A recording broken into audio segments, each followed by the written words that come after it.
अरे निगेटिव्ह विचार नको करू, पॉझिटिव्ह विचार कर. जगात सर्वात घाणेरडा सल्ला म्हणजे थिंक पॉझिटिव्ह. आणि आजकाल तुम्ही जे म्हणताय ते जास्त रिलेव्हंट मला याच्यामुळे वाटते की सोशल मीडियाचा खूप मोठा हात आहे का याच्यामध्ये. 100%. तुम्ही काय सांगाल की किती वेळ लागतो एक रिझल्ट दिसण्यासाठी? आता बघा आपल्या इकडे काय काही म्हणी सुंदर आहे. तूप खाल्लं की दूध येतं. हो बरोबर. आज रोपट्या लावलं की वटर वृक्ष होत नाही. नाही बरोबर. त्याला त्याचं संगोपन जो आपला माइंड आहे तो ऑटो पायलट मोडवर असतो. ऍब्सोल्युटली. काय कॉन्सेप्ट आहे? आता ऑटो पायलट म्हणजे फॉर एक्झाम्पल आता माझी इच्छा आहे मी तुमच्यासोबत पूर्ण लक्ष देऊन चर्चा करावी. Our mind can be our greatest friend or the greatest enemy.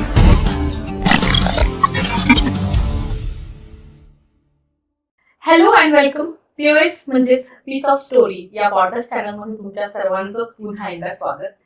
आज आपल्या पॉडकास्टचे जे गेस्ट आहेत ते माइंडफुलनेस मध्ये जवळजवळ 15 पेक्षा जास्त वर्षाचा त्यांना अनुभव आहे. या क्षेत्रातला प्रवास त्यांच्या जीवनातील संघर्षामुळे सुरू झाला आहे आणि माइंडफुलनेसला त्यांनी आता आपल्या दैनंदिन जीवनाचा एक भाग म्हणून बनवला आहे. गेल्या दशकभरात त्यांच्या या सखोल अभ्यासासह त्यांनी खाजगी क्षेत्र किंवा खेळाडू, विद्यार्थी, शिक्षक अशा विविध क्षेत्रातील लोकांसोबत काम केलेलं आहे. आणि search inside your self global जे ते सर्टिफाईड कोच होते, शिक्षक होते. आणि ICF सर्टिफाईड वेलबिंग जो प्रोग्राम आहे, वेलबिंग कोच चा जो प्रोग्राम आहे ते यशस्वीरित्या UAE मध्ये ते घेतात. आणि पुण्यामध्ये झेन एलिफंट्स ट्रेनिंग नावाने त्यांची स्वतःची संस्था आहे, पुणे पाषाण येथे. सो येस, आपण त्यांना वेलकम करूयात. नितीन महाडिक सर, तुमचं स्वागत आहे. थँक्यू. तुमचं स्वागत आहे पॉडकास्ट मध्ये. माइंडफुलनेस या विषयावर जो तुमचा सखोल अभ्यास आहे त्याचं ज्ञान किंवा तुमचं जो अनुभव आहे तो आमच्या ऑडियन्स सोबत आपण शेअर करावा. आणि पहिला प्रश्न मला हा विचारायचा आहे की आपण बेसिक पासून सुरुवात करूया की माइंडफुलनेस किंवा मेंटल वेलबिंग ज्यांनी कोणी ऐकलं नाही, मला तर असं वाटत नाही ऐकलं नसेल असा व्यक्ती कोणी असेल, पण ज्यांनी कोणी ऐकलं असेल त्यांच्यासाठी काय आहे माइंड ट्रेनिंग आणि म्हणजे काय तुम्ही त्याच्याबद्दल बेसिक काय सांगा? खूप इंटरेस्टिंग प्रश्न आहे. मी कायम असं सांगतो इंग्रजीमध्ये, our mind can be our greatest friend or the greatest enemy. मन दिसत नाही पण मनाचा प्रभाव सगळीकडे दिसतो. आता जगता जगता मन जसं हेलकावे खात जाईल तसं जगावं का या मनाला प्रशिक्षण देता येतं हा आपल्याला विचार करावा लागेल. आयुष्यातल्या जर का समस्या बघितल्या तुम्ही, आता फॉर एक्झाम्पल मी कधी कधी प्रोग्राम कंडक्ट करतो युवकांसाठी आणि मग काही लोकांना विचारतो तुमच्या यशामध्ये सर्वात मोठा अडथळा कशाचा असेल? काही लोक सांगतात पैशाचा. नाही, अशी उदाहरणं आहेत का ज्यांच्याकडे पैसे नव्हते, खूप मोठा व्यवसाय निर्माण केला?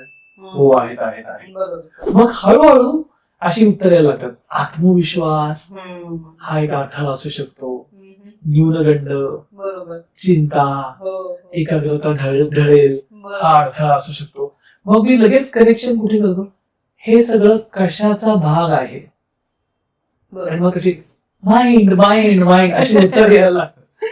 आणि हेच माइंड सगळीकडे याचा तुम्हाला प्रभाव दिसेल. मग आपण बोली भाषेत पण म्हणतो मनाने खासला की संपला. उमेद खचू देऊ नका. ही उमेद कुठे आहे? शरीरात आहे का? ही मनात आहे. आत्मविश्वास किंवा संकल्प शक्ती ह्या सगळ्या मनाच्या क्वालिटीज आहेत. आता आणखी उदाहरण देतो. मी काय लोकांना विचारतो कॉर्पोरेट मध्ये ट्रेनिंग करत असताना की बाबा गेला आठवडा तुम्ही घालवलात, मनाच्या कुठल्या कुठल्या अवस्थांचा तुम्हाला वारंवार अनुभव झाला? मग लोक चिडचिड, तणाव, अँझायटी निर्माण झाली, फ्रस्ट्रेशन वाटलं, मग काही लोक कधी कधी जरा बरं वाटलं किंवा राग आला. आता हे मनाच्या अवस्था आहेत. पण ह्याच मनामध्ये प्रेम, करुणा, श्रद्धा, सबुरी, बरोबर. समर्पण, हो, ह्या सुद्धा अवस्था आहेत. आहेतच. आणि ह्या मनाच्या वृद्धिंगत झालेल्या अवस्था. हो, आता मग आपल्या हातात नाही का की ह्या मनाला ट्रेन करून अशा अवस्थेत जाता येते का? आपल्याकडे आपल्या संस्कृतीमध्ये आहे, अनेक वर्षाच्या संस्कृतीमध्ये, भारतीय संस्कृतीमध्ये हे सिद्ध झालेलं आहे की ह्या मनाला आपण ट्रेन करून मनाच्या ज्या ऍडव्हान्स किंवा आपण म्हणतो की डेव्हलप्ड अवस्था ह्याचा अनुभव आपण दैनंदिन आयुष्यात करू शकतो. बरोबर बरोबर. आणि म्हणून आपण माइंड ट्रेनिंग हा विषय आपण आपल्या आयुष्यातून काढूनच टाकलेला आहे. करेक्ट. बरोबर. कारण आपल्याला वाटतं की त्याला काही गरज नाही मनाला ट्रेन करायची. पण मग एखादं संकट समोर आल्यावरती आपल्याला कळतं की आता मला माझं माइंड त्रास देत आहे. बरोबर बरोबर. आणि हे माइंड दोन्हीकडे बॅलन्स ठेवावं लागतं. म्हणून आपली पूर्वीची शिकवण काय आहे? सुखात जास्त हुरळून जाऊ नको, उड्या मारू नको, पाय जमिनीवर ठेव, आणि दुःखात बुडून जाऊ नको, समतोल. बरोबर. म्हणजे दोघांचाही त्रास होत नाही, दोन्ही हाताळता आलं पाहिजे. बरोबर. आणि म्हणून मला असं वाटतं की माइंड ट्रेनिंग, आणि आज 21व्या शतकामध्ये जितकं माइंड राडे घालतंय तेवढं दुसरं कोणी राडे घालत नाही. म्हणून असं काय सांगतो की आपल्याला बाहेर शत्रूची गरजच नाहीये. बसल्या बसल्या आपण आपली सुंदररित्या वाट लावू शकतो आणि किंवा अत्यंत शांती समाधानाचा सुद्धा अनुभव घेऊ शकतो बसल्या बसल्या.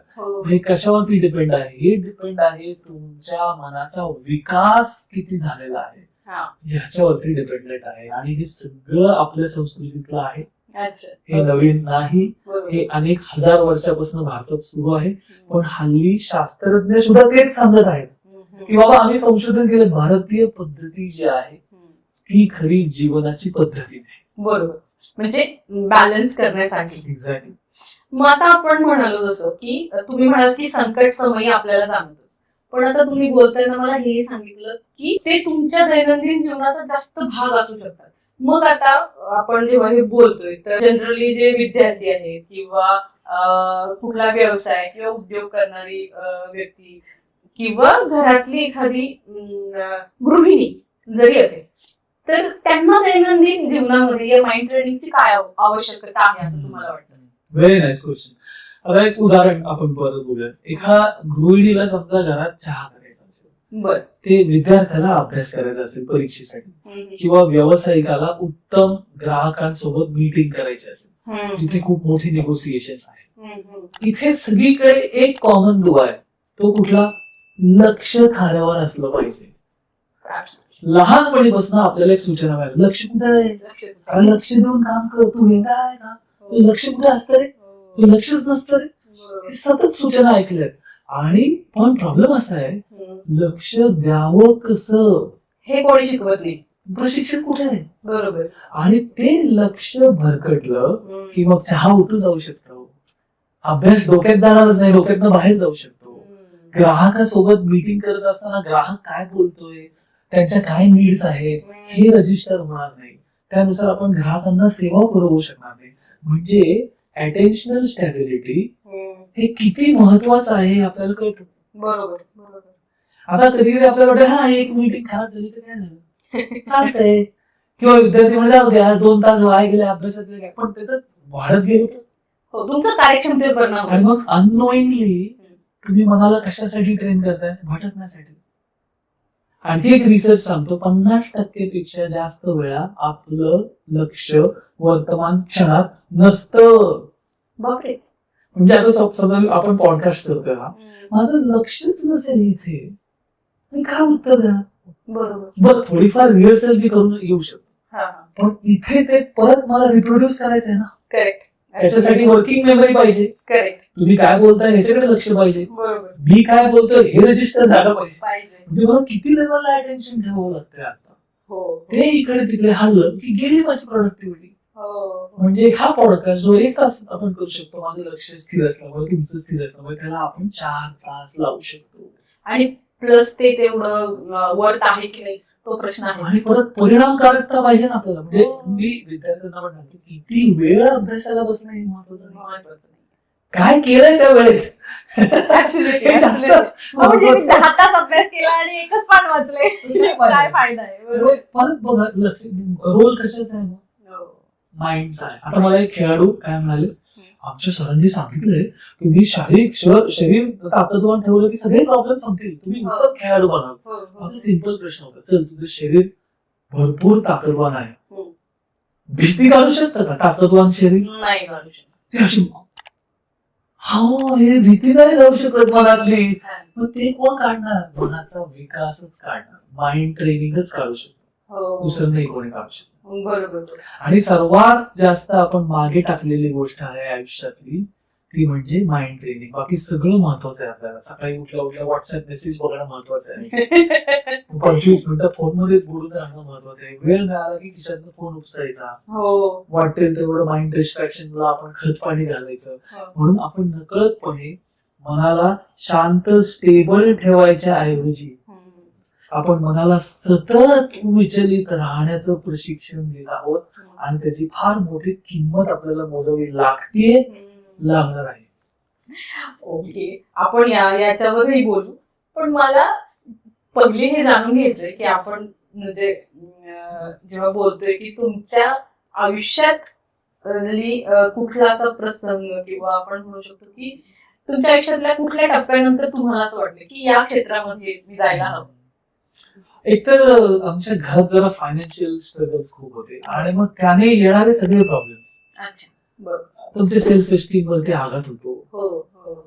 तुमचा कॉन्फिडन्स जायला लागतो. हम्म. मग जरा वारंवार फेलियर्स आले माझ्या आयुष्यामध्ये, अच्छा. अर्ली एज मध्ये सक्सेस मिळालं आपटलो हो, काही कारणामुळे. हो. आता मग मला प्रश्न पडायला लागले की एवढंच असतं का आयुष्य? हम्म. बाहेर सक्सेस मिळालं कीच माणूस खुश होतो का? ह्या मनाला शांत कसं करायचं? हो. मग काही लोकांकडे पर्याय असतात, चला बसू मग ते शांत होत. म्हटलं हा फार खर्चिक पर्याय आहे आणि मग काही शांत होणं असं वाटत नाही. आणि पण मला उत्तर शोधायची होती की मला शांत राहता कसं येईल, मला परत जे हे नैराश्य आलंय, वैफल्य आलंय, अपयश आलंय, परत उभारी कशी घेता येईल, ह्याची उत्तरं मला हवी होती. आणि म्हणून मग मी असं काय मजेत म्हणतो, because I did not have money to go to the bar, I ended up in a free meditation retreat. आणि माझं आयुष्य जरा बदलायला लागलं तेव्हापासून.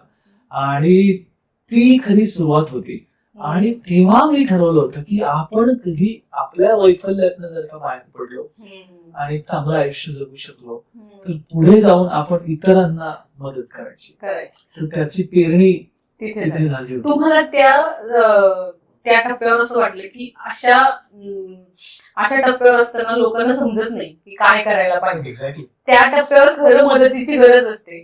तेव्हा खरं तर स्वतःलाच कळत नाही की आपल्याला बाहेरच्या मदतीची गरज आहे. किंवा कारण आपण जसं तुम्ही म्हणालात की माहितीच नाहीये लक्ष थाऱ्यावर कसं आणायचं हेच माहिती नसल्यामुळं त्या टप्प्यावर खरं तर मदतीची गरज असते. वैफल्य म्हणजे डिप्रेशन बद्दल आपण बोलतोय, कारण बऱ्याचशा लोकांना मला असं वाटतं मराठीबद्दलही थोडस कमी ज्ञान असण्याची शक्यता नाकारता येत नाही. तर ओके, मग अशा वेळेला आपण जेव्हा म्हणतोय मन थाऱ्यावर आणायचं, याच्या प्रशिक्षणाची काही म्हणजे प्रक्रिया किंवा आपण स्मॉल स्टेप्स ज्या म्हणतो त्या काय असतात? मला असं होतं की मनाच्या प्रोग्रेसिव्ह अवस्था आहेत. आता पहिल्यांदा आता हे फार इंटरेस्टिंग आहे, आपण लोकांना भेटल्यावरती काय कसे आहात असा प्रश्न विचारतात, हाऊ आर यू. मला लोक विचारतात हाऊ आर यू, आणि मी असं उत्तर दिलं आय एम पीसफुल. हा पीसफुल हे उत्तर अपेक्षित नसतं, अनपेक्षित उत्तर आहे त्यांना. अरे वा इंटरेस्टिंग, पीसफुल, वा छान. मग काही लोक म्हणतात I am trying to be peaceful.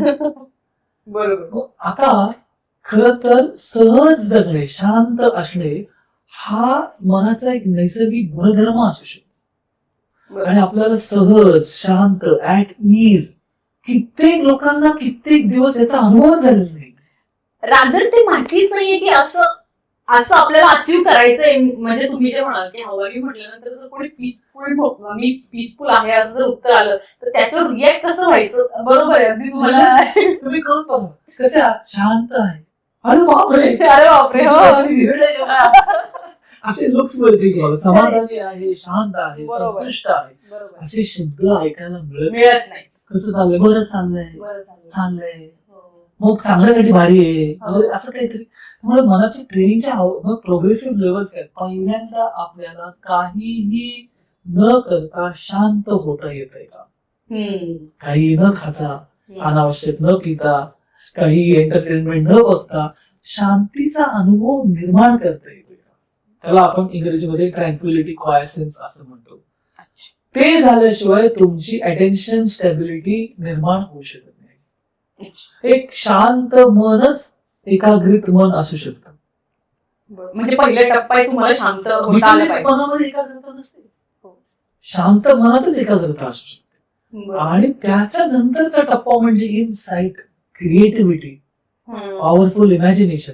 आता आपल्याला शांतच होता येत नाही. 10 मिनिटं आपल्याला शांत बसते, आपल्याला ते इंस्टाग्राम रील लागतंय. हो. मग कशा बाकीच्या अवस्थांकडे जाणार आपण, कशी क्रिएटिव्हिटी निर्माण करणार, कसं चांगलं प्रॉडक्ट निर्माण करेल एक ऑन्टरप्रेन्युअर, कसा विद्यार्थी अकॅडमिक सक्सेस मिळवू शकेल, कसा खेळाडू खेळात पारंगत होऊ शकेल, हो. बरोबर. होऊ शकणार नाही. त्यामुळे ह्या स्टेजेस आहेत माइंड ट्रेनिंगच्या. आणि मला असं वाटतं की सुरुवात तिथपासून करायला पाहिजे. मला 10 मिनिटं शांत बसता येतं. असा एक प्रयोग केला होता, हा फार इंटरेस्टिंग प्रयोग आहे. लोकांना रूम मध्ये बोलवलं, त्यांना सांगितलं तुम्हाला 15 मिनिटं 20 मिनिटं शांत बसायचंय, बरं. काही करायचं नाही, मोबाईल नाही, टीव्ही नाही, वाचन नाही, गाणी नाही ऐकायची, काही नाही. काही आपल्याला माहितीच नाही असं करायचं. ओके. ओके. बऱ्याच लोक. हं, हं. दुसरा ऑप्शन, शेजारी एक मशीन ठेवलं होतं, हा. शांत नाही बसता आलं, स्वतःला शॉक द्या. अरे बापरे. 2/3 लोकांनी स्वतःला शॉक दिलेले, 2/3 शांत बसता येत नाही.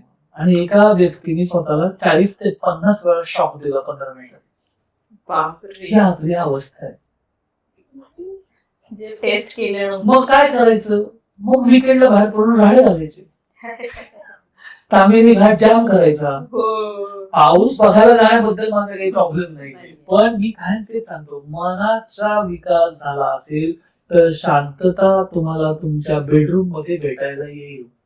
तुम्हाला स्वित्झर्लंडला जायची गरज आहे, पण स्वित्झर्लंडला गेलात तिथं मस्त बर्फाने आच्छादलेले डोंगर आहेत आणि मन शांत नसेल, तिथे तोच राडा घालणार तुम्ही. ते डोंगर सुद्धा तुम्हाला टोचायला लागणार. म्हणजे पैसे खर्च करून पुन्हा द्यायचं. घरात शांतता येऊ शकते, कुठेही उमरा ओलांडायची गरज नाही.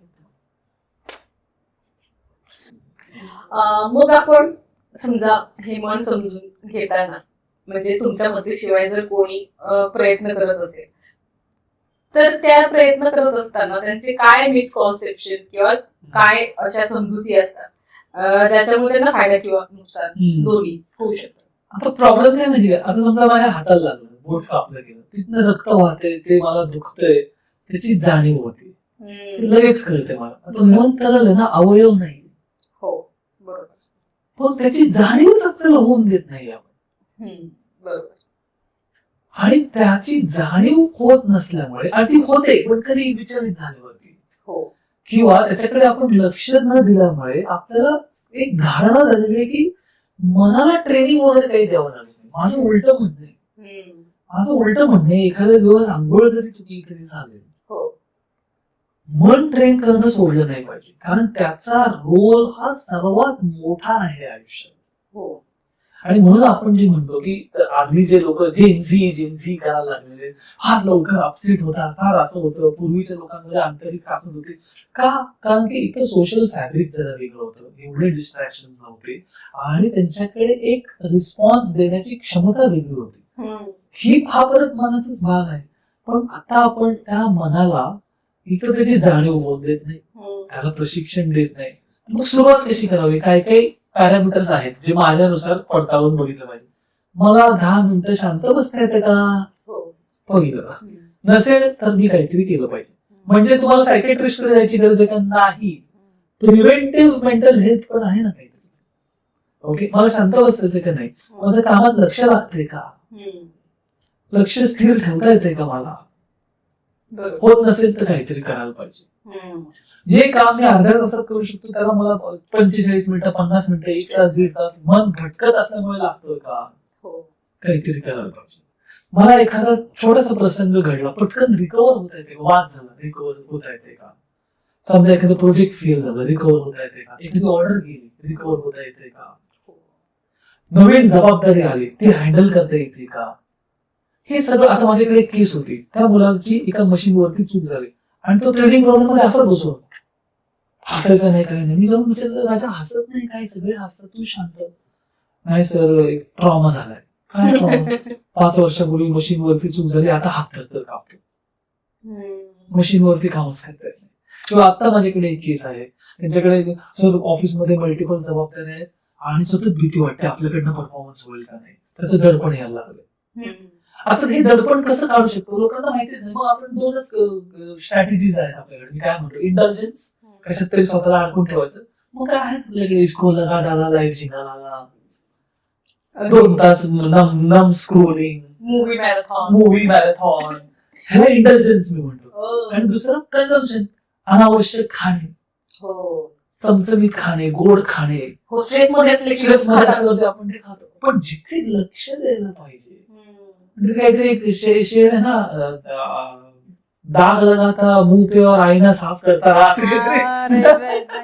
तशी अवस्था माइंडची अवस्था करून घेतलेली आहे आपण. आणि म्हणून कधी कधी स्वतःकडे बघून पण मला स्वतःचीच कीव आली एका पॉइंटला, काय स्वतःची अवस्था करून घेतलेलं का? तुझं डोकं शांत राहत नाही, तुझ्या डोक्यात चांगले विचार येत नाही, तुझ्यात वैफल्य आलंय, काय असं जगायचंय का तुला? असा एक प्रश्न पडला पाहिजे मनापासून प्रत्येकाला. काय क्वालिटीचं आयुष्य जगायचंय मला, हे जोपर्यंत आपण, म्हणून त्याला आपल्याकडे सुंदर शब्द आत्मपरीक्षण. ते बोंबल काही परीक्षण नाही. सकाळी डोळे उघडा व्हॉट्सअप बोंबल उघडल्यावरती कसं आत्मपरीक्षण वेळ कुठे देतो आपण हे सगळं. त्यामुळे मनाची जाणीवच होत नाही. हा प्रॉब्लेम आहे असं मला वाटतं. म्हणजे पहिला प्रॉब्लेम तर तोच आहे की आपल्याला तेच जाणवत नाही. आणि हे पॅरामीटर जे मी सांगितलं स्वतःच आपण अनालिसिस करून बघू शकतो आपण. याच्यामध्ये आपण एक असं म्हणतो की जो आपला माइंड आहे तो ऑटो पायलट मोडवर असतो. हे काय कॉन्सेप्ट आहे? आता ऑटो पायलट म्हणजे, फॉर एक्झाम्पल, आता माझी इच्छा आहे मी तुमच्यासोबत पूर्ण लक्ष देऊन चर्चा करावी. घरी आई काय करते, आणि उद्या मला आणखी एक पॉडकास्ट आहे, आणि परवा मला दौऱ्यावरती जायचंय, मग त्या ट्रेनिंग मध्ये आपण तसं काही करू. हे जे माझ्या इच्छेविरुद्ध आलेली मनाची भटकंती, याला इंग्रजीत आपण माइंड वॉन्डरिंग किंवा ऑटो पायलट मोड म्हणू शकतो. आणि शास्त्रज्ञ लोक, न्यूरो सायंटिस्ट लोक, त्याला ब्रेन मध्ये आपलं एक नेटवर्क असतं, त्याला म्हणतात डिफॉल्ट मोड नेटवर्क. डिफॉल्ट वरती चाललंय. ती इच्छा नाही म्हणत ते. मग त्याला ऑटो पायलट म्हणजे आपण अटेंटिव्ह नाही म्हणू शकतो. आपण अटेंटिव्ह नाही, अटेन्शन आपलं आपल्या इच्छेविरुद्ध भटकते. अच्छा. मग या जे तुम्ही माइंड वॉन्डरिंग म्हणताय किंवा मन भटकंती जी आहे, त्याचा परिणाम म्हणजे आता ऑब्व्हियसली म्हणजे आता बोलण्यातच हे क्लिअर झाले की फोकसवर डिरेक्टली त्याचा परिणाम होतो. याच्या व्यतिरिक्त काय तुम्ही सांगू शकाल की काय परिणाम हा डीप होऊ शकतो? काढली आता मी काय एक फनी उदाहरण देतो. मला ना पाणीपुरी खायला गेलं की गोड तिखट कमी लागतं. बरोबर. त्याला मी असं 3-4 वेळा सांगतो बरं का की तिखट कमी. पण मी काही वेळेला त्याच्या हाताला जी सवय लागलेली असते ना, त्याला ते अटेन्शन मॅनेज करता येत नाही, पण तो तेवढंच तिखट टाकतो. ह्याला म्हणतात ऑटो पायलट. सवय, मसल मेमरी झालेली, त्या ऍडजस्टमेंट होत नाही त्याच्यामध्ये. किंवा माइंड वॉन्डरिंगचा परिणाम अनेक ठिकाणी आपल्याला दिसू शकतो. जसं खेळामध्ये, जेव्हा एका टॉप कोचचं मी पुस्तक वाचलं होतं, तेव्हा त्यांनी सांगितलं, मी लोकांना जेव्हा विचारतो की तुझ्याकडे एरर कशी झाली, इम्पल्स कंट्रोल नाही झाला, कॉन्सन्ट्रेशन लॅप्स झालं, मन भटकलं माझं, त्यामुळे मी इमोशन्स मध्ये वाहवत गेलो. ओके. कधी कधी घरात छोटीशी चूक होऊ शकते, माइंड वॉन्डरिंग होत असेल, जेवणात मीठ जास्त पडू शकतो, विसरू शकतो टाकायचं, उतू जाऊ शकतं, काहीतरी आपल्याला लागू शकतं. विद्यार्थ्यांना लक्षात राहू शकत नाही, 5 तास अभ्यास केला, डोक्यात काही गेलेलं नाही. म्हणजे मनाची भटकंतीचे परिणाम अनेक ठिकाणी आपल्याला दिसतात. 2 प्रकारचे परिणाम मला वाटतं आपण लक्ष दिले पाहिजे. प्रोडक्टिव्हिटी लॉस, आणि दुसरा लॉस ऑफ हॅपीनेस. कारण मन जेव्हा जेव्हा भटकतं, तुम्ही बघा, मग ते भटकता मग त्याला काही बाउंड्रीज नाहीत ना. मग ते आता सुरू झालं इथं, गेलं 4 वर्षापूर्वी काय वाकडं झालं होतं माझ्या आयुष्यात, बरोबर. पुढं काय होणार आहे माझ्या आयुष्यात, जसं ते मग ते लक्ष्मण देशपांडे सांगायचं काय होईल कसं होईल, फ्युचर बद्दलची चिंता, भविष्य काय भूतकाळात काय दिलं त्याच्याबद्दलची तक्रार, दुःख. इथे हे सगळं झाल्यामुळे आपलं मन थकायला लागतं. बरोबर. आणि थकलेलं मन कधीही क्रियात्मक, क्रियाशील म्हणजे प्रोडक्टिव्ह आणि क्रिएटिव्ह असू शकत नाही. त्याच्या रिकव्हरीसाठी आपण काय करत नाही. आणि मग आपण जेव्हा म्हणतो की माइंड थकतं तेव्हा म्हणजे आता तर बरीचशी लोक अशा क्षेत्रात काम करतात किंवा अशा ठिकाणी काम करतात जिथे शारीरिक श्रम जास्त होत नाहीत. का आपण जास्त ब्रेन ऍक्टिव्ह असतो किंवा मन म्हणू शकतात, तर त्याचा परिणाम हा शारीरिक थकवा येण्यावर पण होऊ शकतो का? 100% माइंड अँड बॉडी कनेक्टेड आहे. एकाचा परिणाम दुसऱ्यावरती होतोच. हे तुम्ही विभक्त करूच शकत नाही.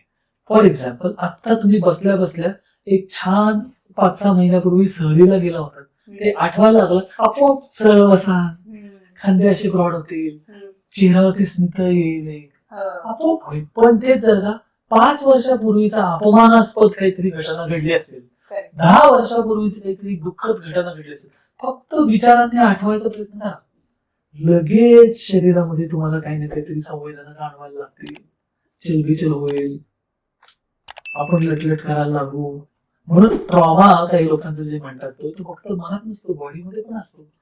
एक ट्रॉमॅटिक इव्हेंट, जसं ड्रायव्हिंगचं मी काय बोलत, जे अर्ली स्टेज मध्ये शिकत असताना गाडी धडकवलेली असेल ना, ड्रायव्हिंग आठवलं तरी हात थरथर कापायला. पोहण्याच्या बाबतीत पण होऊ शकतं. एक्झॅक्ट. अच्छा, मग ते तर ट्रॉमा जो असतो तो फक्त मनालाच हॉट नाही करत, तो शरीरावरही परिणाम आहे. 100%. म्हणून डॉक्टर सांगतात 90% आजार सायकोसोमॅटिक आहे. त्याची सुरुवात मनात झालेली आहे, मग शरीरात त्याचा प्रतिसाद उमटलेला आहे. अच्छा, ओके. मग आता माइंड ट्रेनिंग जेव्हा करत असतात लोक किंवा विचार करतात की आपण सुरू करूयात, तर अशा गोष्टीमध्ये लोकांना असं वाटतं की अरे याचा रिझल्ट कधी येणार, मग आता आज ध्यानाला बसलो की उद्या लगेच मला कॉन्सन्ट्रेशन वाढणार का? तर अशा लोकांसाठी तुम्ही काय सांगाल की किती वेळ लागतो एक रिझल्ट दिसण्यासाठी? आता बघा, आपल्या इकडे काय काय म्हणी सुंदर आहे, तूप खाल्लं की रूप येत नाही. हो, बरोबर.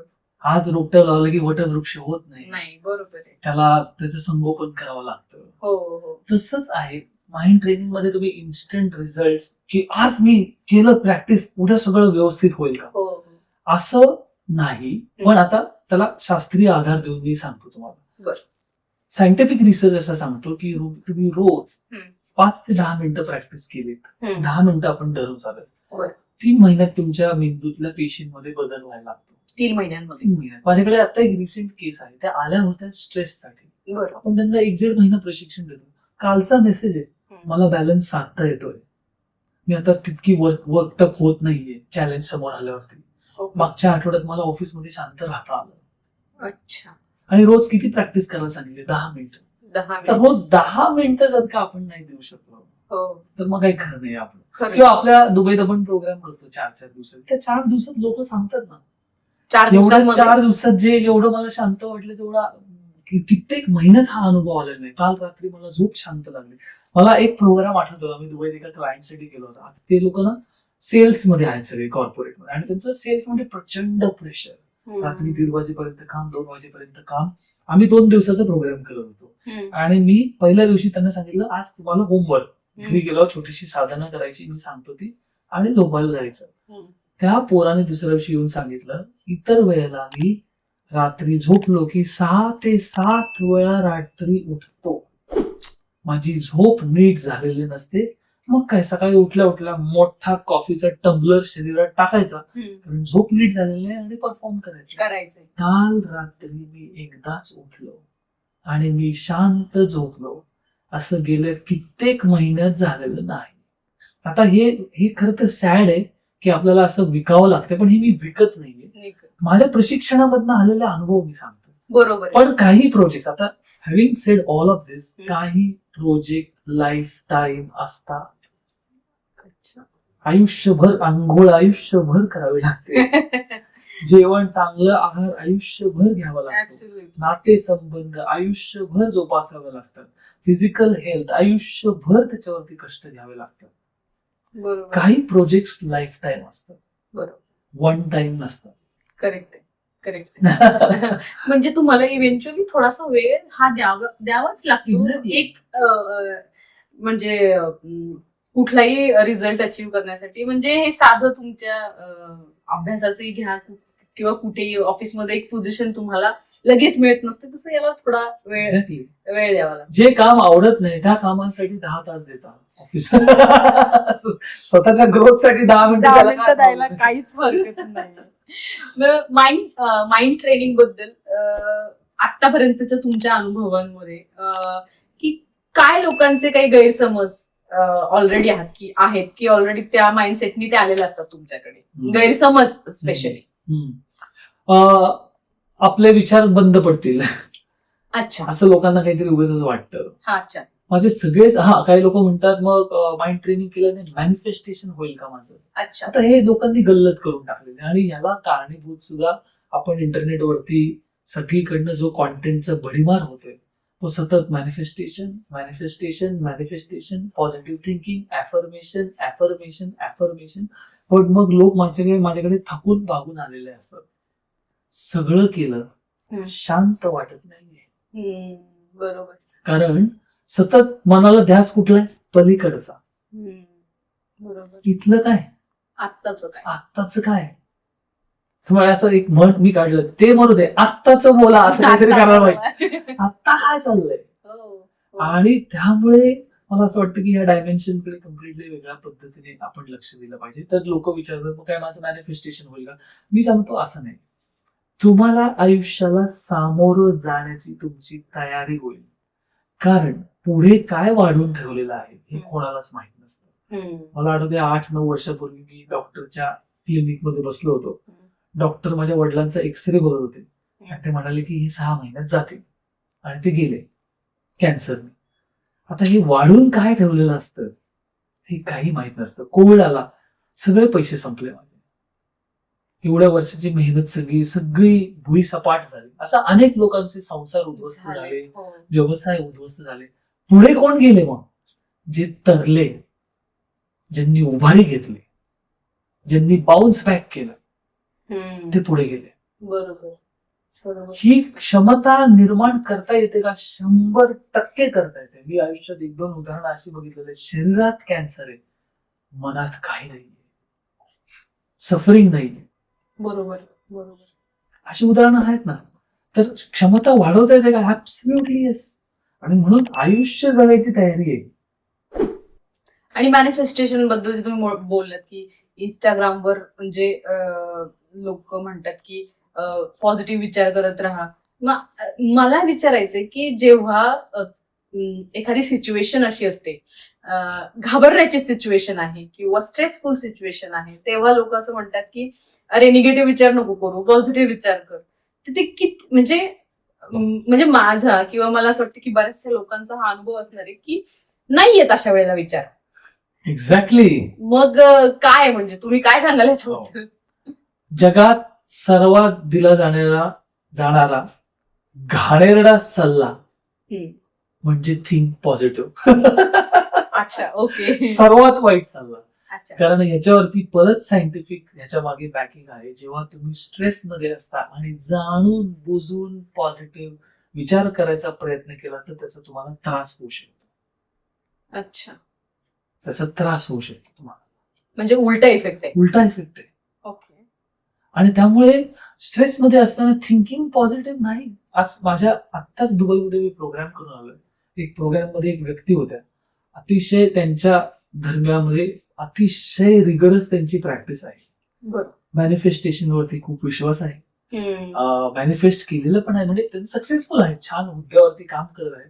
पण त्यांचं वाक्य मी तुम्हाला सांगतो, नितीन माझा प्रवास ना आतापर्यंत वेगळ्या पद्धतीने सुरू होता. फार काही झालं की पटकन काहीतरी करायचं, शांत कसं व्हायचं आणि काहीही डोक्यात चेज न करायचं हे मला माहितीच नव्हतं. या प्रोग्राम मध्ये ते उलगडलेलं आहे. बरोबर. बरोबर. Right right. त्यामुळे पॉझिटिव्ह थिंकिंग. आता आपण आणखी एक भाग बघूया. एक ऍडल्ट माणसामध्ये दिवसाला 15 ते 60,000 विचार असतात आणि मॅक्सिमम विचार आपले रेपिटेटिव्ह असतात किंवा निगेटिव्ह कडे पटकन जातात. निगेटिव्ह कडे जातात. आता 60,000 मधले समजा 20,000 निगेटिव्ह आले आणि ते ऑटो पायलट मोड वरती आहेत. राईट. तुम्हाला कोणीतरी सांगितलं पॉझिटिव्ह विचार कर, तुम्ही ते 20,000चं रिप्लेसमेंट आणखी 20,000 पॉझिटिव्ह विचारांनी करायचा प्रयत्न केला, मध्ये अजून 10,000 निगेटिव्ह घुसणार नाही त्याची गॅरंटी काय? काय म्हणजे दिवसभर तोच राडा घालत बसायचा. हो. आणि मग बाकी कधी बाकी काय करायचं? मनाचं मेंटल ड्रेन आउट किती होणार आहे? हो. ह्याच्या ऐवजी विचार निगेटिव्ह आलाय आणि तुमच्या क्षमता आहे की तो विचार मला डिवचत नाहीये, मग तो राहू दे की तिकडे, काय प्रॉब्लेम? आता पॉझिटिव्ह विचार करावा लागेल. हा, जाणीवपूर्वक जेव्हा जेव्हा मन ऑटो पायलट होते नाही तेव्हा पॉझिटिव्ह विचार करा. डिफॉल्ट मोडचं काय करायचं? डिफॉल्ट मोड हे कोणी सांगितलं आपल्याला? तो डिफॉल्ट मोडच जास्त ऍक्टिव्ह आहे ना. 50% वेळाला ऍक्टिव्ह काय? डिफॉल्ट मोड. मॅन्युअल सेटिंग हातात नाही घेतलेलं आपण. हातात घेतलेलं नाही आपण. हो, बरोबर. आणि त्यामुळे आपल्या प्रशिक्षणातच चूक आहे. प्रशिक्षण म्हणजे तुम्ही अकॅडमिक्स बद्दल बोलताय? अकॅडमी म्हणजे लहानपणीपासून मग प्रशिक्षण, माइंडचं प्रशिक्षण असं कोणी आपल्याला अकॅडमिक्सने दिलेलंच नाही. नाहीये. बरोबर. हे काय पालकांकडनं काहीतरी ऐकलं, शिक्षकांकडनं काहीतरी ऐकलं. हल्ली लोक पालकांचं शिक्षकांचं ऐकण्यापेक्षा इंस्टाग्रामचं जास्त ऐकतात. मग तिथं चाललेलंच आहे, ऍफर्मेशन करा, ऍफर्मेशन करा. अरे भाऊ, शांत हो ना कधीतरी. कुठं सारखं धावतोय? किती धावशील? बरं, ऍफर्मेशन आज करतोय, मला भारी प्रमोशन मिळू दे. उद्या तुझ्या हाताला फ्रॅक्चर झालं, देवा हात बरा कर. आता मग तुझं काय सत्य आहे? एका मिनिटात तुझं बदललं ना ऍफर्मेशन. हो, बरोबर. किंवा अनेक लोक माझ्याकडे लग्नच होत नाही, माझं लग्नच होत नाही. मी असं मुद्दाम सांगतो, उद्या तुम्हाला सांगितलं कोणी कॅन्सर आहे, प्रार्थना कसली करा? कॅन्सरची करा. मला वाचव देवा, माझा जीव वाचव. मग काय सत्य आहे तुमच्या आयुष्याचं? बरोबर. कुठं धावताय? कशासाठी धावताय? मैत्रिणीच झालं, जे चांगलं दिसत नाही त्यांचं झालं. मग काय? आणि म्हणून मनाच्या ट्रेनिंगने हेही कळतं. मी कायम एक सांगतो, our suffering is always relative, it is always in comparison with others. ते तर आहेच. मग हे सुद्धा मनाच्या ट्रेनिंग मधून उलगडू शकतं ना. हो. आणि आजकाल तुम्ही जे म्हणताय ते जास्त रिलेव्हंट मला याच्यामुळे वाटते की सोशल मीडियाचा खूप मोठा हात आहे का याच्यामध्ये? 100%. आपण आपली साधक बाधक बुद्धीच विचारत घेत नाही. जसं ते कोविड आला ना, एक कोणतरी मध्ये काहीतरी व्हॉट्सअप वरती मेसेजेस टाकायला लोकांनी सुरुवात केली. कुठल्या तरी जुन्या पिक्चर मधला फोटो होता, सगळे मरून पडले. लोकांनी तोच मेसेज सर्क्युलेट केला, बघा किती लोक मारतात जगात कोविड. जास्त घबराट पसरली. आपण आपलं डोकं वापरायचं बंद केलेलं आहे. आपण आपलं डोकं दुसऱ्यांनी कोणीतरी वापरावं आणि माझ्या निर्णय क्षमतेवरती त्याचा परिणाम साधावा, अशी आपल्याला आपण अडकलेलो आहोत. जसं फेसबुक वरती, इंस्टाग्राम वरती सतत तो अल्गोरिदम जो आपल्याला दिसत राहतो. आता तुमचा रिमोट अमेरिकेच्या एका माणसाच्या हातात आहे, तो बरोबर त्यांनी पडताळून पाहिलेलं आहे. अच्छा, हे पाठदुखीवरचे बघतात का रील सारखे, टाका यांना पाठदुखीवरचे रील, मध्येच एखादं प्रॉडक्ट ढकला. आता तुम्ही ऑटो पायलट वरती आहात. आपण सोशल मीडिया बद्दल जे म्हणताय ते अगदी मला म्हणजे सहमती आहे माझी. कारण आपण कॉन्टेंट कुठल्याही प्रकारे कॉन्झ्युम करतोय, काय त्याची ते किती खरं आहे, ते खरंच तेवढं सर्टिफाईड किंवा ते मान्यता प्राप्त ती प्रॅक्टिस आहे की नाही, किंवा कॉन्टेंट हे अगदी ते सोशल मीडियावरच्या कॉन्टेंट बद्दल आपण बोलताना ते मला अगदी पटते की तो कॉन्टेंटची सत्यता आपण न पडताळता आपल्या जीवनाचा भाग करून घेतो. पण मला असं वाटतं की आपली पिढी किंवा आपल्या मागची पिढी त्याला जास्त बळी पडली नाही, कारण तेवढा वापर नव्हता. आणि आता आपण जेनझीज बद्दल सगळेच बोलतात, त्यांना जास्त ऍक्सेस आहे त्याचा. रादर त्या इंस्टाग्रामची रील किंवा सोशल मीडियावरचा कॉन्टेंट हेच जणू काही शेवट आहे किंवा तेच खरं आहे.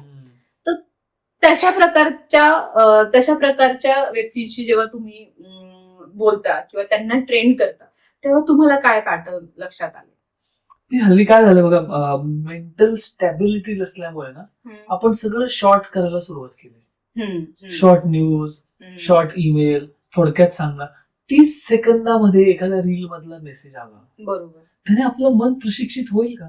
आपल्याला सखोल कशात जाण्याची सवयच लागलेली नाही. म्हणजे पूर्वी लोक जे वाचन करायचे एकेका विषयावरती 10-10 पुस्तकं वाचणे, सखोल त्याचं स्टडी करणे, 5-5 वर्ष अध्ययन करणे. म्हणजे आज माझ्या ओळखीचे एक कीर्तनकार आहेत, 7 वर्ष प्रशिक्षण. हो. आपण त्या खोलात जातच नाही होत आणि मग काहीतरी उथळा ऐकायचं. आता परवाचीच गोष्ट, ते आम्ही एका मनाच्या रेझोल्युशन बद्दल बोलत होतो. ते माझ्या एका कुठल्या तरी फ्रेंडनी मार्कंडेय पुराण त्याच्यातलं कुठले तरी 2 वाक्य काढून माझ्या थोबाडावरती मारायचा प्रयत्न केला. म्हणलं हे काय पद्धत आहे, म्हणलं तू तसं काय मार्कंडेय पुराण मधली स्पेशलिस्ट झाली. काहीतरी वाचायचं, कुठल्याचा संदर्भ कुठेतरी भलतीकडे लावायचा राईट आणि म्हणायचं हेच खरंय. आता मला एखाद्या कोणतरी असं मध्ये मेसेज केला होता बुद्धिझम बद्दल काहीतरी, कुठलं वाक्य, बुद्धिझम ट्रीट्स विमेन लाईक दिस, असं काहीतरी इंटरनेटवरती वाक्य आलं तर ते धरून वितंड वाद घालणे. तुम्ही किती पुस्तकं वाचले, तुमचं अध्ययन काय. त्यामुळे आपण ना ज्ञानाच्या बाबतीत पण उथळ व्हायला लागलेलो. राईचा पहाड करते. समजा तुमच्याकडे 50 लाख रुपये असतील, बरं, कोणाला तरी असेच देऊन टाकाल का इन्व्हेस्ट करायला? नाही देणार, ऑब्व्हियसली. खात्री घ्या ना. तसं तुमच्या माइंड बद्दल कोणाकडे तरी तुम्ही 1-2 इंस्टाग्राम वरचे रील वाचले, पाहिले आणि त्याच्यावर तुम्ही लगेच हे करायला. बट लोक काही करतात इंस्टाग्राम वरती, हे मंत्र बोलो पैसा बरसेल. अरे काय गदड्या, कसं बरसेल? काय म्हणजे तुझी कुवत नको का तिथे जायची, काम करायची, बरं मेहनतीचं काय? ये स्विच वर्ड बोलो ऐसे मतलब आपकी लाईफ में परिवर्तन. अरे किती बावळट आहोत आपण. असं होऊ शकतं का कधी? बरं, ज्यांनी 7-7, 8-8, 10-10, 20-20 वर्ष आपल्या विषयात घातले त्यांना कुठे ठेवायचं? मध्ये समाजात एक्सपर्टला काहीतरी स्थान आहे ना. म्हणजे आपण कुणी असा मी मजेत डॉक्टर झालोय, कर माझ्या किडनीचं ऑपरेशन, असं करू का कधी? नाही करणार, ऑब्व्हियसली. म्हणजे म्हणून सुज्ञता, सत्सत विवेक बुद्धी ही उथळ नसते आणि ते आपण आपलं खूप उथळ मार्गाने चाललेलो आहोत. आणि त्यामुळे आपल्याला योग्य काय हे पडताळूनच पाहत नाही होत आपण. आणि त्याच्यासाठी तेवढा वेळ द्यावा लागतो ती गोष्ट शिकण्यासाठी. एक्झॅक्टली. आपला प्रॉब्लेम काय झाला, आपल्याला लगेच रिझल्ट पाहिजे. सगळ्या बाबतीत इन्स्टंट रिझल्ट पाहिजे. आपण भरपूर खाऊन 1 वर्ष लावलं वजन वाढवायला, ते कमी 15 दिवसात केलं पाहिजे. मग लोक म्हणतात घ्या स्टिरॉइड्सचे औषध, बसलेलेच आहेत मग बाजारात आपल्याला वेड करणारे.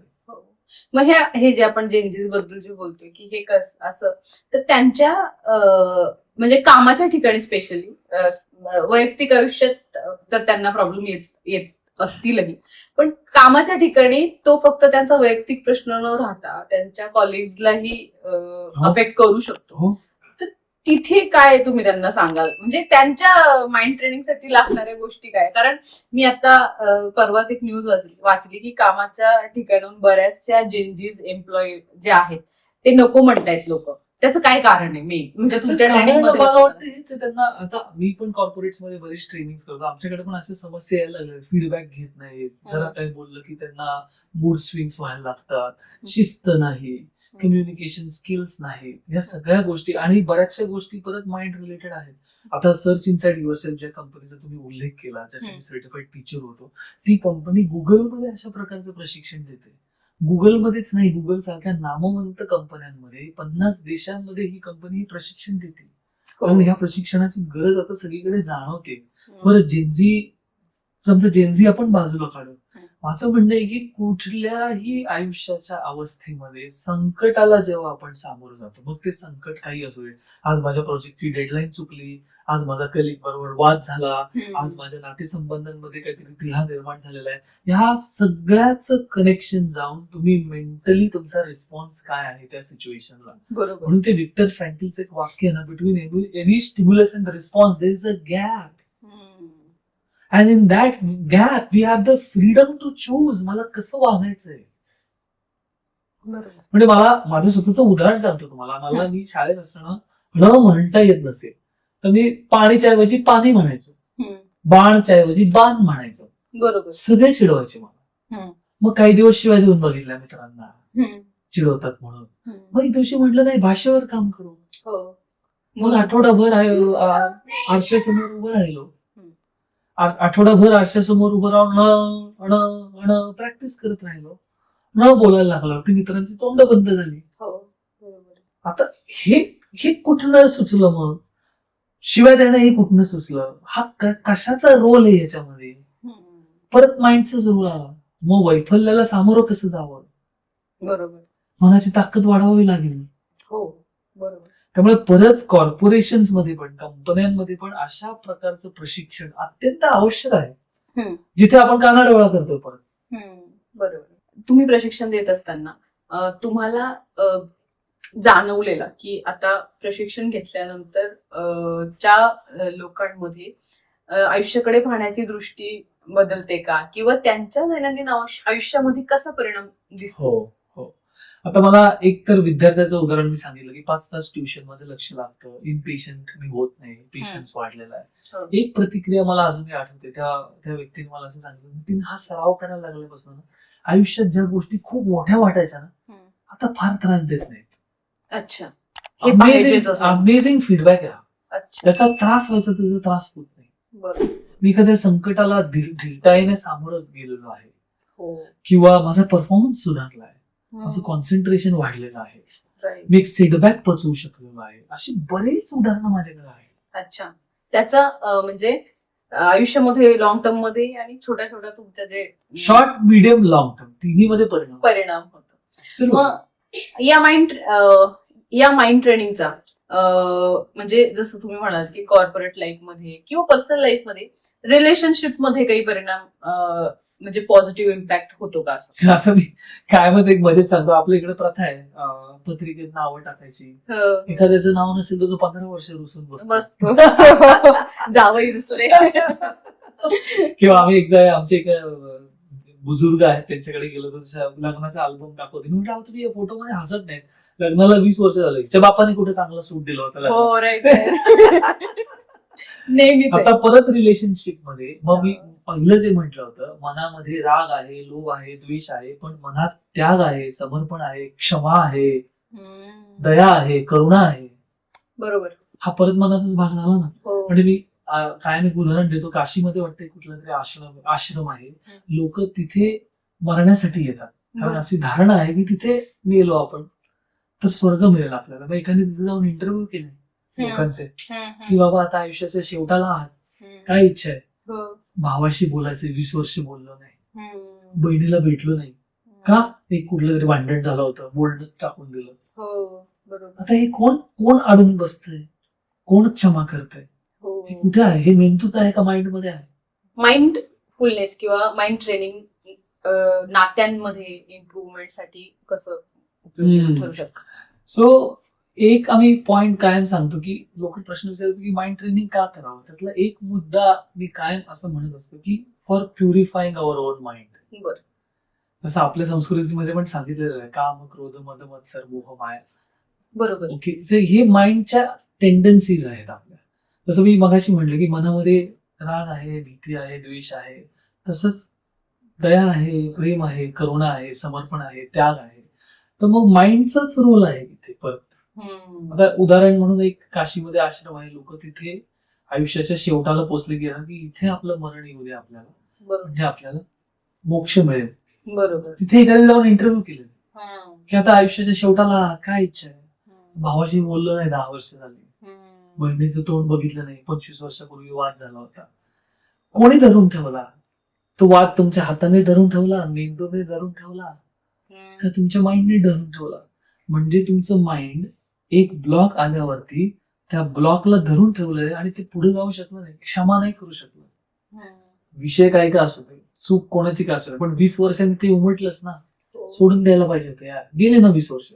माझ्याकडे एक व्यक्ती आले होते, वडिलांबरोबर 7 वर्ष बोलले नव्हते. का? कारण आईचं निधन झालं, वडिलांनी दुसरं लग्न केलं. करूच कशा शकतात? त्यांना एवढं कळत नाही का आपल्याला मोठी झालेली मुलं आहेत. म्हटलं त्यांची बाजू तुला माहिती का? माहिती असण्याची काय गरज आहे? आणि आम्ही लिडरशिप ट्रेनिंग करत होतो, कॉर्पोरेटमध्ये चालू होतं. 2 दिवसाचं प्रशिक्षण होतं. त्यांना म्हटलं की आज संध्याकाळी वडिलांना फोन केल्याशिवाय दुसऱ्या दिवशी ट्रेनिंग मध्ये तुम्हाला अलाउडच नाही. मग तुम्ही लिडरशिप कशी करणार? म्हटलं पर्सनल लिडरशिपचं काय? बरोबर. दुसऱ्या दिवशी आले, म्हटले नितीन डायल करायला 2.5 तास लागले, फोन डायल करायला. वडिलांनी आवाज ऐकला ढसा रडायला लागले फोनवरती. की तू माझं म्हणणंच नाही ऐकून घेतलं. तो म्हणला पहिल्यांदा मला वडिलांचा पर्स्पेक्टिव्ह कळला काल, राईट. आणि आता 7 वर्षांनी वडिलांना भेटायला जाणार आहे. पण गेली ना 7 वर्ष, गेली 7 ती कुठं आणणार? करेक्ट. लोक खूप ग्रजेस धरून ठेवतात. एक्झॅक्टली. मग आता मी फोर्स केल्यामुळे त्यांचा शिफ्ट कुठे झाला? अक्कल बदलली का असं नाही म्हणू शकत. मनात काहीतरी परिवर्तन झालं. भले प्रेशर होतं, हो. पण त्या प्रेशरमुळे मनात परिवर्तन झालं ना. वडिलांना मी क्षमा करू शकलो, माझा राग गेला वडिलांबद्दलचा, आणि नातं दृढ झालं. बट तसेच वडिलांचं शेवटपर्यंत तोंड नसतं बघितलं, कोणाला सांगणार? कुठं लपवायचं? मग हे कुठं लपवायचं? भले तुम्हाला भरपूर प्रमोशन्स मिळालेले असू दे. हल्ली काय झालं माहिती का, आपण, मला असं वाटतं की बऱ्याचशा वेळेला फोकस सगळा मटेरियल गोष्टी, मटेरियलिस्टिक गोष्टी. तर परत रिलेशनशिप मध्ये मनाचा रोल फार मोठा आहे. भांडण झालं समजा घरात, मी 15 दिवस बोलणारच नाही, मी 2 महिने बोलणारच नाही, चल तिथल्या तिथे मिटू. हे कोण करतंय आतमध्ये आपल्या? हो. आपल्या आपण बोली भाषेत म्हणू शकतो अक्कल, पण अक्कल कशाचा भाग आहे मग? हो. असं. बरोबर. परत तिथे मनाचा रोल आलाच ना. हो. त्यामुळे मला असं वाटतं की सर्वात मोठं बेनिफिट माइंड ट्रेनिंगचा, कॉन्टेम्प्लेटिव्ह प्रॅक्टिसेस आम्ही याला इंग्लिशमध्ये म्हणतो, it is about purification of the mind. आणि याच्यामध्ये आता नात्यांचं बद्दल बोलतोय आपण, मग याच्यामध्ये आपण बऱ्याचदा डोमेस्टिक ही नातं येतं, मग त्याच्यामध्ये व्यसनाधीनता असू शकते, तर त्याच्यावरही परिणाम होतो आपल्या माइंडचा, हेल्पफुल ठरू शकतं. आता बघा, अनेक लोकांना मी हे प्रश्न विचारला, का पितोस दारू, का पितोस सिगरेट? बरं वाटतं. म्हणजे काय वाटतं? मन शांत होतं. शांत झाल्याचा आभास होतो. राईट. ते शांत होत नाही, तात्पुरतं त्याचं दमन केलेलं असतं. बरोबर. आणि मग त्याला दमनाचाच मार्ग योग्य वाटतो, कारण दुसरे कपॅसिटीज डेव्हलप झालेली नाही ना. Right. How to deal with it. Capacity. Stress, मला स्ट्रेस हँडल करता येतो, पण स्ट्रेस इतर पद्धतीने हँडल करता येतोच की. त्या पद्धती माहित नाही, त्या पद्धतीच माहित नाही, मनाचा विकास झालेला नाही. मग सोपं काय? दारू पिणं सोपं आहे. हल्लीच एक प्रमाण वाढलंय व्यसनाधीनतेचं, ते ह्याच्यामुळेच वाढलंय का? माइंडचा विकास झालेला नाही ना तुमच्या. पण आपण महाराजांचा इतिहास ऐकवतो लोकांना. महाराजांनी 16व्या वर्षी स्वराज्य स्थापन केलं होतं. बरं, तो एक सिंहगड बघितला, तो इतका त्याचा तो चढण जे आहे, घोडे घेऊन चढायचे ते वरती. एकदा मोहिमेवर निघाल्यावर 1.5 वर्ष घरी जात नसेल, छावण्यांमध्ये राहायचं. आणि हे सगळं विशीच्या आत केलेलं आहे. नुसतंच महाराज महाराज महाराज सांगून उपयोग नाही ना. त्या पद्धतीने आपण, मग आपले 2 प्रोजेक्टचं स्ट्रेस आलं म्हणून दारू प्यायची, एक प्रमोशन नाही मिळालं म्हणून दारू प्यायची, किंवा विकेंडला मला स्ट्रेस फ्री राहायचंय म्हणून पार्ट्या करायच्या. असं नाही असू शकत. असं माझं म्हणणं आहे. ओके. आणि मग त्याच्यासाठी आपले विशिष्ट ट्रेनिंग प्रोग्राम आहे, त्याच्यासाठी पाठ्यक्रम माइंड ट्रेनिंगचा, जेणेकरून मला ह्याच्यावरती एक संशोधन पण झालेलं आहे की तुम्हाला इम्पल्स कंट्रोल तुमचा वाढतो. मग तो इम्पल्स कंट्रोल, आता काही लोकांना दारू सिगरेटचं व्यसन, पण काही लोकांना खाण्याचं पण व्यसन आहे. त्याने दुष्परिणाम आहेतच ना. बरोबर, ते पण मॅनेज करता आलंच पाहिजे ना. बरोबर. मग आता हे माइंड कंट्रोल किंवा आपण मन शांत ठेवण्यासाठी किंवा मनामध्ये जे वेगवेगळे विचार येतात, त्याच्यामध्ये भावना पण महत्वाचा रोल प्ले करतात का? करेक्ट. सो आम्ही काय म्हणतो, thinking leads to feelings, feeling leads to action. बरोबर. म्हणजे फॉर एक्झाम्पल, आता बसल्या मी असं विचारलेलं, काय होतं प्रश्न विचारला, हा काय प्रश्न असतो का, असं कुठं विचारतात का, आम्ही तयारी केली होती तेव्हा हे ठरलं नव्हतं. आता विचारांनी आतमध्ये राग उत्पन्न होऊ शकतो. बरोबर. सुरुवात झाली विचारांनी, पण आता ह्या विचारांना जो आलाय त्याला मी येऊन दिलं आणि त्याच्याशी काहीच केलं नाही, त्याच्याशी भिडलो नाही मी. असा कुठं प्रश्न विचारलाय, ओके असा विचार आला का, बर येऊ दे, जाऊन देऊ. आता काहीच नाही झालं. पुढची जी सगळी गाडी माझी डिरेल होणार होती ती वाचली. हे माइंड ट्रेनिंग मधनं आपल्याला कळतं की that I am not my mind or I am not my thoughts. Who I am? An observer of my own mind. And when I observe, I am separate from the mind. When I can observe my own thoughts, I now no more become a victim to my own thoughts. And that's when I feel freedom from my own thinking. मग तेव्हा आपण आपलं मन आपल्याला control नाही करत, आपण करू शकतो. एक्झॅक्टली. आणि हे सगळं माइंड ट्रेनिंग मधून तुम्ही सगळं करू शकता. प्रशिक्षणाद्वारे साध्य करता येतं. जेव्हा आपण म्हणतो की मेंटल वेलबिंग किंवा इनर क्लॅरिटी पाहिजे, तर याला तुम्ही कसं बघता? लाईफ स्किल म्हणून बघता की काय तुमचं याच्यावर? मी परत पहिलं वाक्य, our mind can be our greatest friend or a greatest enemy. त्यामुळे माइंडचा रोल हा मी सेंट्रल समजतो. अच्छा. आणि कित्येक वेळेला आपल्याला असंही लक्षात येतं की लोकांच्या मनाच्या क्षमतेमुळे शरीरातला आजार पण हील झालेला आहे. ओके. त्यामुळे हे इसेन्शियल लाईफ स्किल्स आहेत. अच्छा. ह्याच्याशिवाय आपलं पान नाही घालू शकत. अच्छा. ओके. मग तुम्ही इतके दिवस वेगवेगळ्या क्षेत्रातल्या लोकांना जेव्हा ट्रेन करताय, तेव्हा म्हणजे तुमच्या एक्सपिरियन्स मधून तुम्हाला ऑडियन्सला आपल्या काही सांगायला असं आवडेल का, की काही श्रद्धा किंवा तुमच्या जीवनाचं गमक तुम्ही जे बनवलेलं आहे, जे ते त्यांच्या जीवनाचा भाग करू शकता, असं काही त्यांना सांगा? 100% बघा, मला माझ्या ह्याच्या सगळ्याचा फायदा माझ्या श्रद्धास्थानात सुद्धा झालेला आहे. फॉर एक्झाम्पल, मी स्वामींचा खूप मोठा निस्सीम भक्ती आहे, माझी विश्वास आहे. पण आता स्वामींचा जप करायला बसल्यावर त्याचं मन थाऱ्यावर पाहिजे ना. तसं तिथे फायदा होणारच. जसं त्या मुस्लिम महिलेने मला सांगितलं, माझं नमाज पडत असताना मला कळलं की माइंडफुलनेस, माइंड ट्रेनिंगचा फायदा काय होऊ शकतो. माझा जो फेथ आहे त्याच्या जवळ जायला मदत होते मला. तर श्रद्धास्थान 100% काम करतच, याच्यावरती माझी काही दुमतच नाहीये. पण त्यासाठी सुद्धा जसं आपण म्हणतो, भक्तीमध्ये पण मन लागलं पाहिजे ना. मनातले घोळ जे आहे, मनाला एका ठिकाणी स्थिर ठेवण्याचं प्रशिक्षण हे अत्यंत, मग ते सगळीकडे उपयोगी पडतं. मग मी मठात जाऊन बसलो, शांत ध्यान लागतं. मग मी अभ्यास करत असलो, लक्ष धाऱ्यावरती आहे. पॉडकास्ट करतोय, लक्ष धाऱ्यावरती आहे. ट्रेनिंग प्रोग्राम करतोय, लक्ष टिकतंय. आणि त्यामुळे आयुष्याची क्वालिटी बदलते ना आपल्या. करेक्ट. मग आता मला म्हणजे ऑडियन्ससाठी हा प्रश्न विचारायचा आहे. जे कोणी बघत असेल त्यांना असं वाटत असेल की दैनंदिन आयुष्यातल्या कामांसाठी मला माइंड ट्रेनिंगची गरज आहे, किंवा कोणी कॉर्पोरेट ऑफिसमध्ये काम करत असेल, त्यांना त्यांच्या इमोशन सोबत डील करता येत नसेल, किंवा कोणी विद्यार्थी पालकही बघत असेल, त्यांना जर तुमच्याकडनं ट्रेनिंग प्रोग्राम हा घ्यायचा असेल, त्यांचे डिटेल्स ऑफकोर्स ऑडियन्ससाठी सांगते मी की आम्ही डिटेल्स जे आहे ते डिस्क्रिप्शन बॉक्समध्ये देणार आहे. पण आपण तुमच्याकडनं जाणून घेऊया की हा ट्रेनिंग प्रोग्राम कसं त्याचं स्वरूप असतं एकंदरीत. हो, आता आपण कॉर्पोरेट साठी करतो तेव्हा आपण 1 दिवस ते 2 दिवसाचे प्रोग्राम्स करतो. आपण दुबईचे प्रोग्राम करतो, त्याच्यात सगळ्या प्रकारचे लोक असतात. सायकोलॉजी, शाळेतले काउन्सिलर्स, बिझनेस पीपल, असे वेगवेगळे लोक असतात. तिथे आपण 4 दिवसाचा प्रोग्राम करतो. कॉर्पोरेटमध्ये काही लिमिटेशन असतात. मग कधी कधी क्लायंट सांगतात 1च दिवसाचं करा, कधी कधी 2 दिवसाचं करा. मग कधी कधी 2 दिवसाच्या प्रोग्राम नंतर मध्ये मध्ये आमचे फॉलोअप्स असतात. त्या 2 दिवसाच्या प्रोग्राम मध्ये आपण काही गोष्टी त्यांना करायला सांगितलेल्या असतात. मग ते इंटरनल फॉलोअप द्वारे आपण त्याचं मॉनिटरिंग करतो. हे एक स्वरूप आहे. दुसरं, मी 1-to-1 कोचिंग करतो. तिथे मग आपलं 10 दिवसात एक सत्र असं होतं, आणि तिथे कम्प्लीट मॉनिटरिंग परत केलं जातं. अशा पद्धतीचं स्वरूप आहे. अच्छा, बरं. आता मला ऑडियन्सला सांगायला हे पण आवडेल की नितीनजी स्वतःचं एक पॉडकास्ट चॅनल लवकरच सुरू करणार आहेत.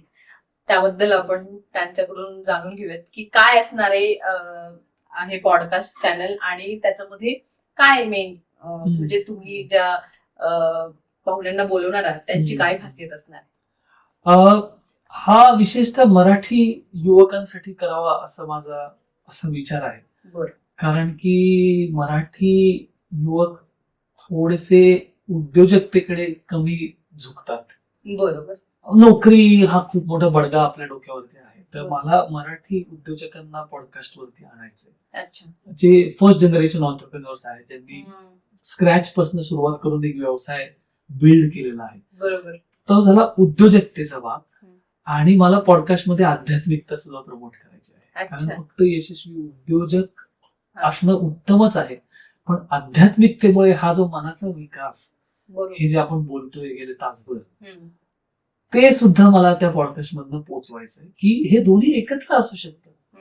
बरोबर. आध्यात्मिकतेसाठी तुम्हाला सगळं सोडून कुठे जायची गरज नाहीये. हो एक आध्यात्मिक उद्योजक असू शकतो. हो हो मग त्याला त्यातनं दान धर्म सुचू शकतो, हो. त्याला 4 लोकांची कॅपॅसिटी एनेबलमेंट सुचू शकतं, हम्म. काहीतरी एकदम अम्बिशियस प्रोजेक्ट घेता येऊ शकतात, हो समाज कल्याणासाठी उद्योग निर्माण करता येऊ शकतो. हो बरोबर. अशा बऱ्याच गोष्टी होतात. त्यामुळे मला असं वाटतं की आध्यात्मिकता आणि उद्योजकता याची सांगड घालून एक पॉडकास्ट करावा आणि मराठी उद्योजकांना त्या पॉडकास्टवरती बोलवावं, जेणेकरून मराठी युवक युवतींना प्रेरणा मिळेल हम्म. उद्योजकतेकडे जाण्याची. वळण्याची. बरोबर. मग त्या पॉडकास्ट चॅनलचं काही नाव तुम्ही ठरवलंय आता की कसं? आत्ता असं वाटतं की आत्मउद्योग असं नाव ठेवावं. अच्छा. ओके. त्याच्यात उद्योग पण आहे आणि आणि आत्म्याचा भाग आहे, आंतरिक भाग आहे विकासाचा. बरं, आणि टॅगलाईन बहुतेक उद्योजकता आणि व्यक्ती दोघांचा विकास असं असं असेल. आणि एक कधीपर्यंत प्रेक्षकांच्या भेटीला आपण येतोय, काही सांगायचंय आपल्याला? अरे बापरे, ते अनाऊन्स केलं की प्रेशर. पण काम चालू आहे, बरंच झालेलं आहे ग्राउंड वर्क. ओके. तर होपफुली सून लवकर. सो माइंड ट्रेनिंग मध्ये एखादी एक बेसिक गोष्ट जी कोणी ट्रेनिंग घेऊ अथवा न घेऊ पण तुमच्या माइंडफुलनेस साठी किंवा वेलबिंग साठी, हॅपीनेस साठी करावी असं जर तुम्हाला एखादी गोष्ट जर आपल्या ऑडियन्सला काही सांगायची असेल तर ती कोणती सांगाल? एक तर मी मगाशी सांगितलं श्वासावरती लक्ष ठेवायचं, मन भटकलं की परत श्वासावरती घेऊन यायचं, ह्याने खूप परिणाम चांगला होतो. दुसरं, परवा मी एअरपोर्टवरती होतो, मी एका व्यक्तीकडे मागे बसून बघत होतो. बस एअरपोर्टला खूप छान छान लोक ऑब्झर्व करता येतं आपल्याला. ती व्यक्ती 10 मिनिटं मोबाईल फोन मध्ये होती, 10 मिनिटांनी फोन ठेवला. आता ठेवताना विचार केला असेल ना, बाजूला ठेवू, 1 मिनिटात परत फोन हातात होता. आता याला पण डिफॉल्ट मोड म्हणतात. जाणीवपूर्वक आपल्याला डिजिटल डिटॉक्स करायला पाहिजे आणि त्यासाठी सकाळी उठल्या उठल्या मी स्वतः 35 ते 40 मिनिटं फोन पाहत नाही. मी काही लोकांना सांगतो 20 मिनिटांनी सुरुवात करा आणि दिवसभरात टार्गेट सेट करा. पुढची 10 मिनिटं मी प्राण गेला तरी फोन बघणार नाही. आणि प्राण जात नाही, गुड न्यूज. तुम्हाला वाटत असतं की माझा प्राण जाईल फोन लांब ठेवल्यामुळे. जसं आता गेले 1.5 तास माझा फोन एअरप्लेन मोड वरती आहे आणि मला छान वाटतंय. छान वाटतंय. बरोबर. आनंद वाटतो, कुठेही वाटत नाही काहीतरी मिस झालंय माझ्या आयुष्यात. त्यामुळे जी नकळतपणे मनाला भटकण्याचं जे प्रशिक्षण आपण देतोय त्याची गाडी उलट्या प्रवासाने आपल्याला नेली पाहिजे. जाणीवपूर्वक मनाला वेगळ्या पद्धतीने कलाटणी दिलं पाहिजे आपण. हो, आणि त्याची सुरुवात ही दिवसाच्या सुरुवातीपासून Exactly. केली पाहिजे. कारण प्रत्येक ब्रेकिंग घाणेरडी न्यूज, वाईट न्यूज ही ब्रेकिंग न्यूज आहे. हो, सुरुवातीला सकाळी सकाळी उठल्या उठल्या ब्रेकिंग न्यूज वाचत बसणे आणि ते बघणे, ह्याने आपण काय टाकतोय मनात याच्याबद्दल आपण जागरूक राहायला पाहिजे. बरोबर बरोबर. म्हणजे त्याचा फक्त परिणाम हा तुमच्या पुढच्या दिवसावर नाही तर आपण तुम्ही जे म्हणताय की डिजिटल डिटॉक्स करायला पाहिजे, त्याने बऱ्याचशा गोष्टी इम्प्रूव्ह होऊ शकतात. तुम्ही तुमच्या रिलेशनशिप मध्ये स्वास्थ्य आणू शकता. कारण तुम्ही जेव्हा फोन बाजूला ठेवता तेव्हा तुम्ही कम्युनिकेट करता, समोरच्याकडे लक्ष देता, कम्युनिकेट करता. मग ही गोष्ट काही फक्त हजबंड वाईफ, लव्हर्स किंवा असं नाहीये, घरात तुम्ही आई वडिलांशी चांगलं बोलू 100% शकता, मुलांचं ऐकून घेऊ शकता. सो याचा परिणाम हा तसा तर आहेच, मनाला तर चांगला रिझल्ट देणार आहेच, पण तुमच्या बाकीच्या गोष्टीतही सुधारणा होईल. नक्की त्याचे रिपल इफेक्ट आपल्याला दिसतात. राईट. सो आजच्या आपल्या पॉडकास्ट मध्ये नितीनजींकडून आपण माइंड ट्रेनिंग बद्दल जाणून घेतलं. मन कसं थाऱ्यावर ठेवायचं, कसं भटकू द्यायचं नाही, आणि अरे लक्ष दे रे असं जे म्हणतो आपण, तर ते लक्ष कसं द्यायचं त्याचं एक सर्टिफाईड प्रशिक्षण आहे. हे आपल्याला माहितीच नसतं, कोणी सांगत नाही. त्यामुळे आज तुम्हाला ते कळालंय. निदान ज्यांना गरज आहे त्यांनी मी तर सांगेन की डिरेक्टली भेटा. कारण इंस्टाग्रामवर 30 सेकंदची रील बघून तुमच्या आयुष्यात जी तुमची 60-70 आयुष्य जेवढं 60-70 वर्ष जेवढं आयुष्य आहे त्याच्यात बदल होत नसतो. तर त्यासाठी एक ट्रेनिंग घ्यावं लागतं आणि ते ट्रेनिंग नितीनजी देतात. सो ज्यांना शक्य असेल त्यांनी जरूर त्यांना भेटा. कारण त्यांचा 15 वर्षापेक्षा जास्तीचा एक्सपिरियन्स आहे. इंटरनॅशनल लेवलवर ते काम करतात. फक्त भारतभर नाही तर दुबई आणि इतरही देशांमध्ये त्यांचे प्रोग्राम असतात. सो असं मार्गदर्शन आपल्याला इतक्या सहजरित्या जर उपलब्ध होत असेल तर मी तर सांगेन की नक्की घ्या.